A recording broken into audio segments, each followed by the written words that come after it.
जय 24 तीर्थंकर भगवान की जय। ओ चलिए सभी लोग हाथ जोड़ लेंगे। ओम नमः सिद्धेभ्यः। ओम नमः सिद्धेभ्यः। ओम नमः सिद्धेभ्यः। ओम नमः सिद्धेभ्यः। ओम नमः सिद्धेभ्यः। ओम नमः सिद्धेभ्यः। नमो अरिहंताणं। नमो अरिहन्ताणं। नमो सिद्धाणं। नमो सिद्धाणं। नमो ऐरियणं। नमो आर्याणं। नमो अजयणं। नमो अजायणं। नमो लोये सविसाहुणं। नमो लोये शमशाय। ऐसो पंचनमोकारो पंचनमो सब पवपिर्णस्नो सर्वपवर्णं। मंगलाणं च शमेसिं मंगलाणं च सर्वं। परमं होई मंगलम्।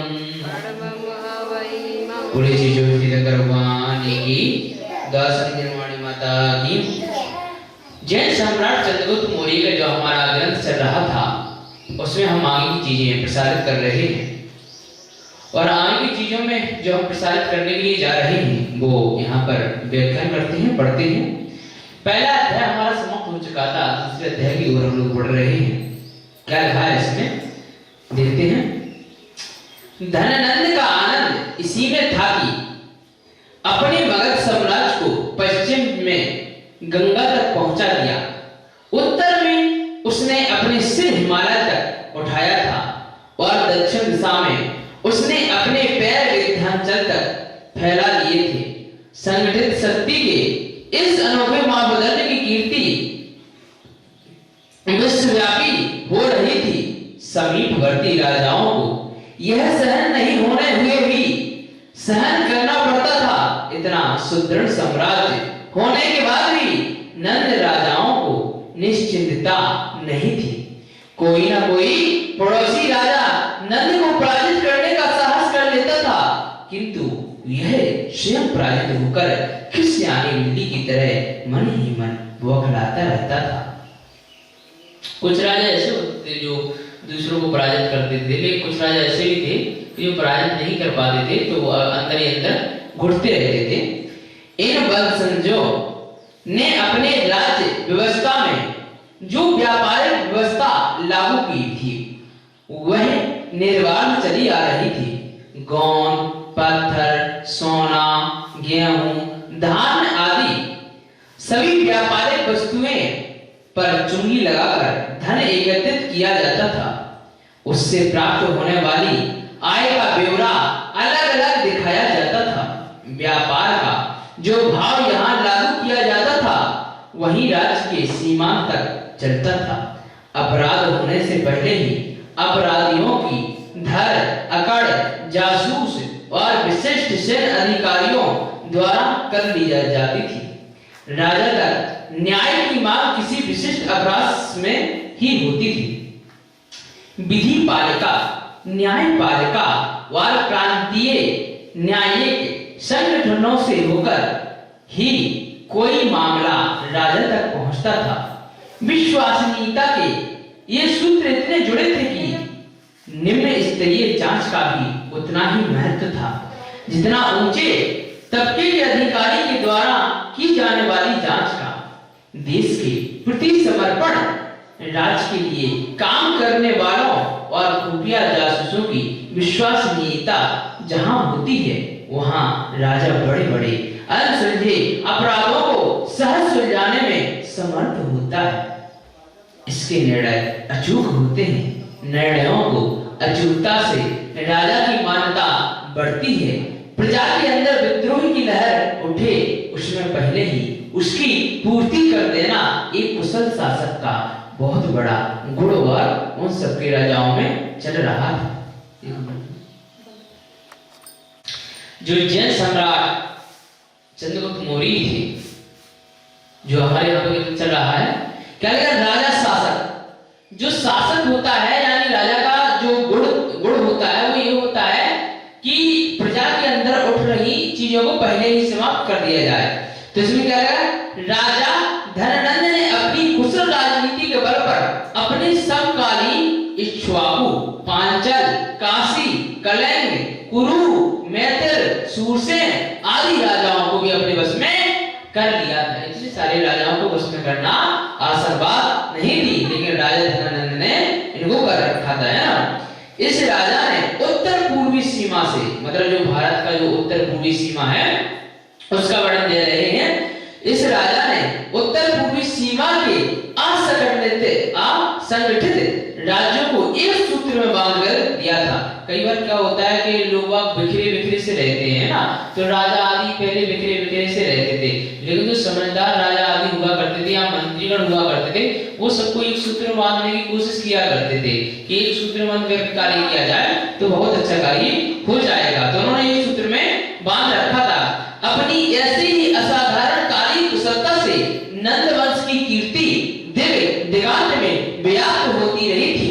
एक छत्र, एक राट, अतिबल जैसी उपाधियों से सुशोभित नंदन रेस धर्मनिरपेक्षता की विद्रोही बनी से नहीं बच पाए। वंशानुगत जैन धर्म का, क्या है, जैन धर्म का, यहाँ पर सोचनी बात है और ध्यान देने योग्य बात है। जैन धर्म का अति पोषण भीतर ही भीतर कहीं ना कहीं कई हृदयों में खल रहा था।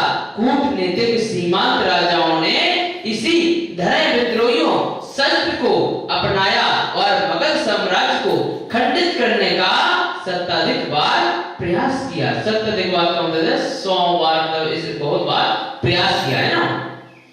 विदेशी आक्रमणकारी भी मगध को अखंडित संपन्नता से अपरिचित नहीं थे। जो विदेशी जो लोग थे वे भी क्या कर रहे थे, इनको आक्रमण के लिए कर रहे थे, बार बार, है ना, आक्रमण करने के लिए उतावले थे। मगध की समृद्धि पर उनकी दृष्टि मांस लोलोपी मतलब चील की तरह लगी थी, अखंडित केंद्र में थी, किंतु छल्ले के एक भी बिंदु पर कमजोरी पूरी छल्ले को झटका देती है। क्या लगा, ध्यान सुनना,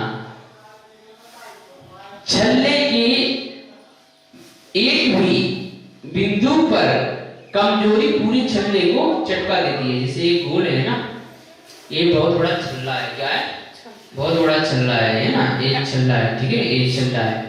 अगर एक छल्ला है तो एक पूरा गोल है, क्या है, गोल है।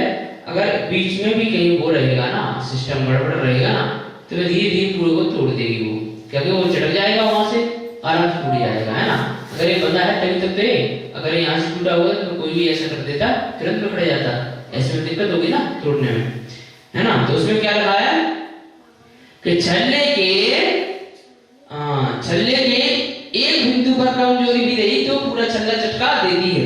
इसी तरह कुछ सीमांत राज्य अब आपसी विद्वेष में इस अखंड साम्राज्य की सत्ता से दूर रहे थे।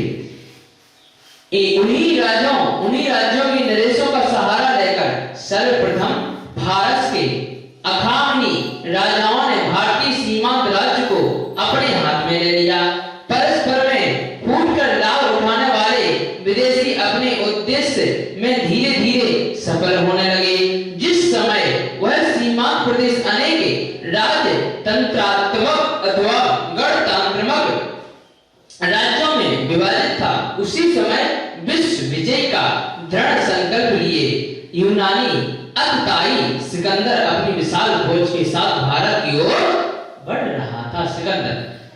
सिकंदर जा रहा जब से सभी आली बिहारी थे, पड़ी थी पास में माया पर दोनों हाथ खाली थे। 17 ऊंटों में तो सिर्फ उसकी चाबियां चलती थी, इतनी सारी चाबियां थी उसके पास खजानों की। बहुत ऐसा कोई देश नहीं राजा नहीं लूटा हो उसने, है ना। भारत पे भी आक्रमण उसने किया है, लेकिन क्या हुआ देखते हैं।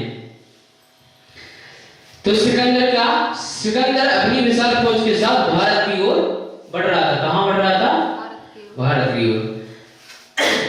छोटे छोटे राजतंत्रों में बटा भारत का उत्तर पश्चिमी हिस्सा, उत्तर पश्चिमी, ये भारत का मैप जो है ना, तो उत्तर ऊपर की साइड जाता है और पश्चिमी नीचे, पश्चिम क्या रहेगा, इस साइड रहेगा, है ना। भारत का अगर मैप है नॉर्थ साउथ, ठीक है ना, इस साइड क्या हो गया, ईस्ट वेस्ट, क्या हो गया, ईस्ट वेस्ट, मतलब पूरब और पश्चिम। तो उत्तर पश्चिमी का मतलब क्या था, उत्तर पश्चिम, है ना, उत्तर पश्चिम इस साइड से आ रहा था, कौन आ रहा था, वो अलेक्जेंडर यानी सिकंदर इस साइड से आ रहा था, इसी साइड पाकिस्तान, अफगानिस्तान, है ना, इस साइड के सारे रास्ते हैं इसी साइड से, क्योंकि ऊपर क्या है, ऊपर तो हिमालय पर्वत है, क्या है ऊपर, हिमालय पर्वत है, और नीचे चारों तीन और क्या है, ये समुद्री समुद्र है, क्या है, समुद्री समुद्र है। अब सिकंदर किससे था, सिकंदर था उससे, आई मीन घोड़ों पर सवार हुआ करता था उस समय। तो वो जब मैं कोचिंग पढ़ा करता था ना यहाँ पे दिल्ली में, तब ये सारी चीजें विधिवत रूप से समझाई गई थी, इसलिए पूरा मैप वगैरह सब कुछ ध्यान में है ना, इसलिए मैं सारी चीजें घुस घुस करके बता पा रहा हूँ उन चीजों को, क्या चीजें है ना। चलिए, छोटे छोटे राजतंत्रों में बटा भारत का उत्तर पश्चिम, छोटे छोटे राज्य उत्तर पश्चिम के, है ना, हिस्सा सिकंदर के भारत में प्रवेश करने के मार्ग बन गया था, क्योंकि जहां पर फूट होगी वहां पर कोई भी आकर के एंट्री कर सकता, जहां पर परिपक्वता होगी वहां पर तो हर कोई एंट्री थोड़ी कर सकता है, मार्ग बन गया, क्योंकि ये राजा लोग आपसी शत्रुता से में देश हित को अनदेखी कर रहे थे, क्योंकि अगर आपसी वो रहेगा ना, क्लेश रहेगा, तो फिर जैसे यहाँ पर अगर आपसी क्लेश रहेगा तो संस्था के हित में कोई नहीं सोचेगा, आपसी क्लेश में रहेंगे और तीसरा बंदा आकर के संस्था को विनष्ट कर सकता है, और यही व्यक्ति आपकी क्लेश के कारण संस्था की बुराई तीसरे आदमी को बताएगा, दूसरा व्यक्ति भी बताएगा, पहला व्यक्ति बताएगा, तीसरा व्यक्ति भी बताएगा, मतलब इस तरह अलग बंदे को बताएंगे, और क्या होगा, संस्था के ऊपर वो आक्रमण करेगा, फिर सारे के सारे धराशायी हो जाएंगे, सारे के राजा, सारे जितने भी राजा हैं, अगर मतलब बता रहा हूं उदाहरण के तौर पर, तो सारे के सारे क्या हो जाएंगे, धराशायी हो जाएंगे। जैसे राज साम्राज्य घट जाएगा तो सारे के सारे क्या हो गए, फिर नीचे आ गए, है ना, राज दूसरे का हो गया, वही था यहाँ पर क्या था, राजा सभी लोग अलग अलग राज करते थे, राजा अलग अलग राजा थे, क्योंकि ये राजा लोग आपसी शत्रुता में देश हित को अनदेखी कर रहे थे।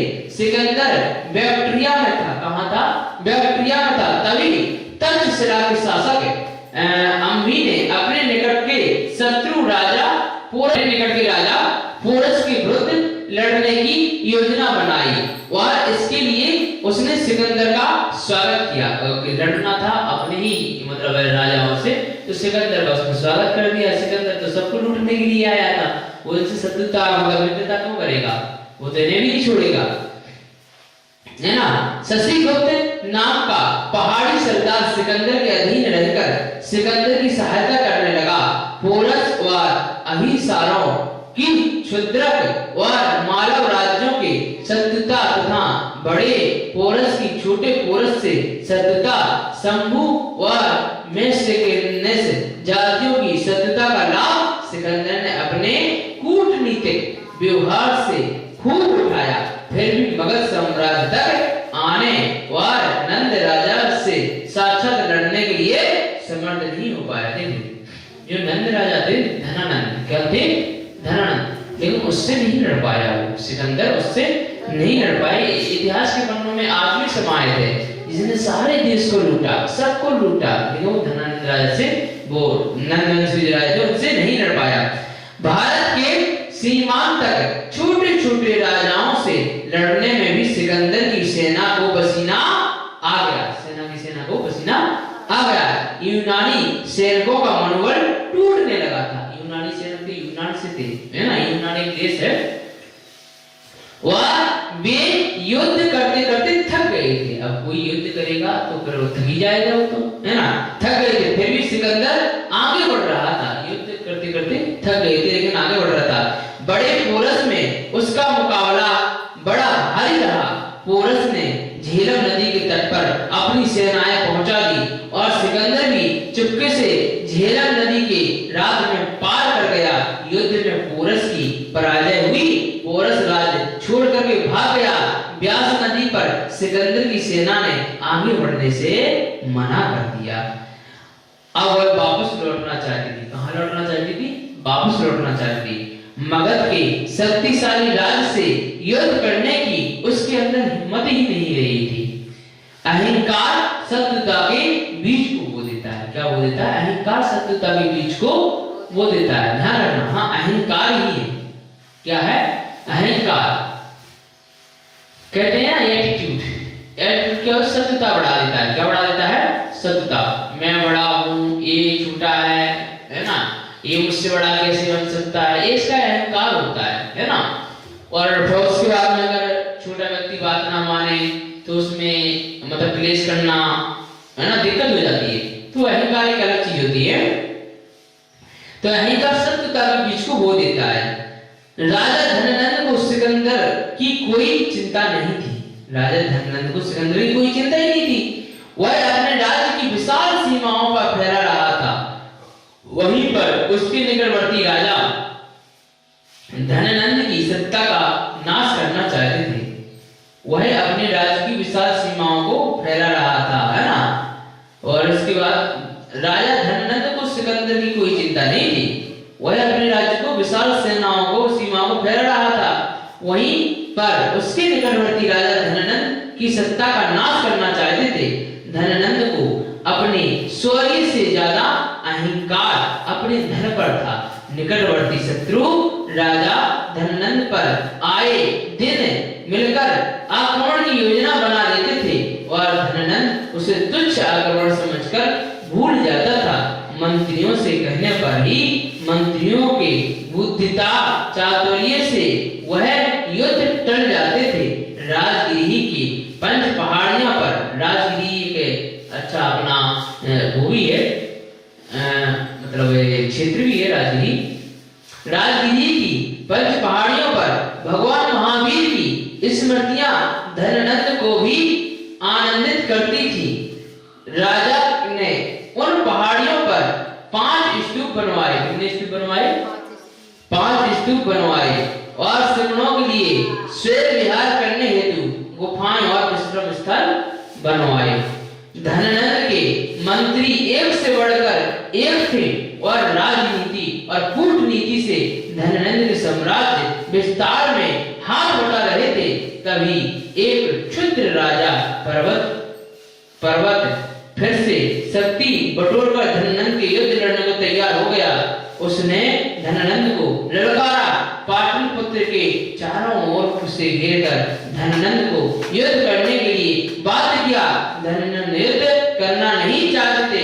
उसने मंत्रियों को बुलाकर कहा, मंत्रीगण यह लोग आए दिन विषैले सर्प की तरह क्यों फुंकारते हैं? क्योंकि धननंद ने हिंसा में वो विश्वास नहीं रखते थे।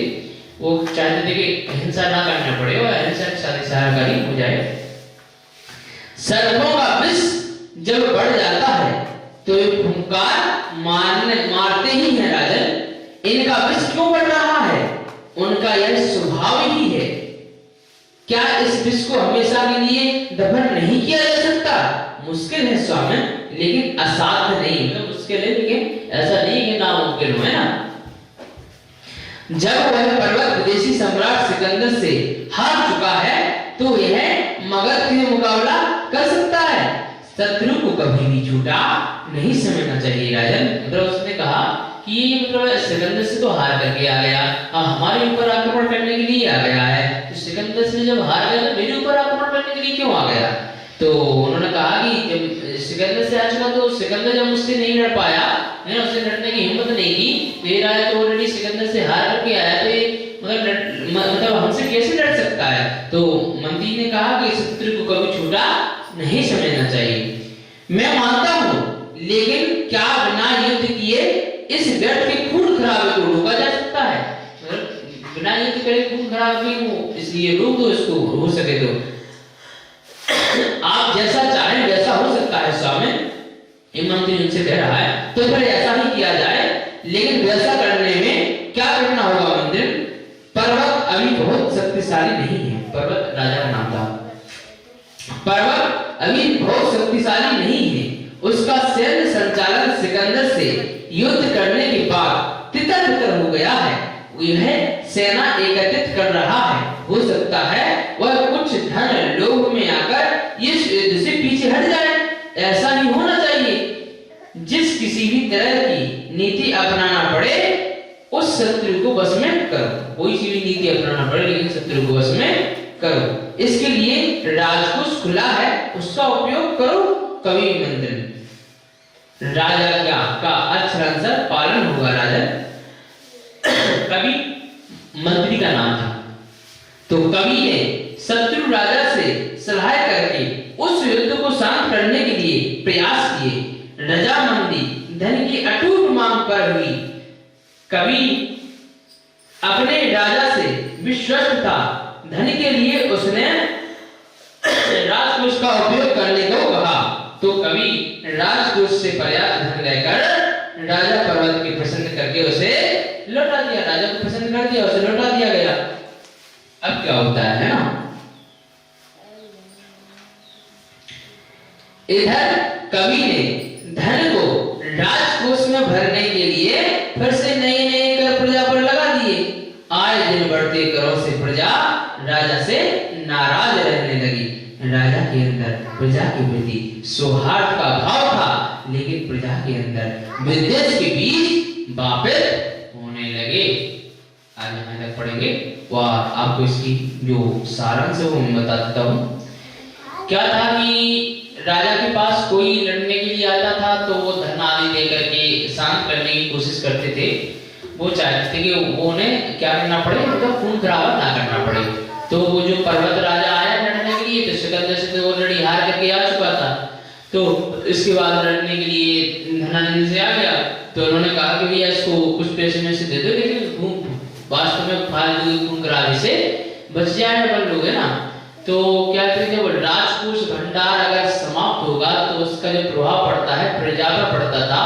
प्रजा से एक टैक्स लिया जाता था उस समय, जो राजा के पास जाता था। जैसे यहाँ के राजा अगर हम हो गए तो जो हमारा जितना भी आसपास का एरिया है वहां से टैक्स प्रजा लाएगी। मतलब जो खेती किसानी आदि करते थे ना, तो उसमें से अनाज देगी, है ना, या फिर कोई कपड़े का उद्योग करता है तो कपड़े आदि देगी या फिर पैसे देगी। इस तरीके से कर वसूल करके राजकोष भरा जाता था। फिर जब भी कोई संकट आदि आता था उस राजकोष का इस्तेमाल किया जाता था, है ना। और इसके बाद सेना आदि जो होती थी वो भी ग्रामीणों की सुरक्षा किया करती थी। लेकिन सबसे ज्यादा जो राजकोष का उपयोग आदि देखा गया है प्रजा में भी हुआ है, उससे भी ज्यादा महल आदि किले आदि बनाने में किया गया है। और वास्तव में राजा का धन नहीं था जिससे किला आदि बनाए गए हैं, वो जनता द्वारा दिया गया पैसा ही था जो उनके माध्यम से किला में लगा दिया गया। जो आप देखते हो जो 1000 साल पुराना है या 200 साल या 300 साल या 400 साल पुराना है ना। तो ये सब राजा ने जो कर एकत्रित किया है जो मतलब प्रजा से, वही राजकोष में उसमें लगा दिया गया किला आदि में, है ना। इस तरीके से राजा किया करते थे। और आगे क्या होता है, क्योंकि प्रजा नाराज होने लगी, क्योंकि राजकोष यहाँ पर खत्म होता है तो प्रजा के ऊपर अतिरिक्त कर आदि लगा दिया जाता था, तो प्रजा नाराज हो जाती है। जैसे अभी सरकारें हैं, है ना, पेट्रोल के दाम बढ़ा दें, डीजल के दाम बढ़ा दें, तो जो जनता है वो भड़क जाती है। जबकि क्या है कि सरकार का बजट थोड़ा कम हो जाता है, दिक्कत हो जाती है, तो वो होता है। लेकिन इसमें अधिकतर लोगों की ही गलती होती है। एक टाइम पे वो पद पे है, नेता आदि बन गए हैं, है ना, तो कुछ लोग इसमें ऐसे होते हैं डिपार्टमेंट में कि अपना घर भरने के चक्कर में करोड़ों अरबों रुपए खा लिया करते हैं। करोड़ों अरबों खाने के चक्कर में वो महंगाई बढ़ जाती है, क्योंकि फंड तो आपने सरकार से ले लिया, यूज जहां होना था वहां हुआ नहीं, है ना, कुछ अपने खाते में आ गया, और बाकी इस प्रकार के भार किसके ऊपर आता है, जनता के ऊपर आ जाता है, ऐसा होता है। चलिए इसके आगे कहानी अपन लोग कर पड़ेंगे। जिनवाणी स्तुति करते हैं। जावाणी के गानते सुधेलो करो, सुवाड़ी मस्तक नमो सदा दे दो, हे जिनवाणी भारती तो जपो दिन ने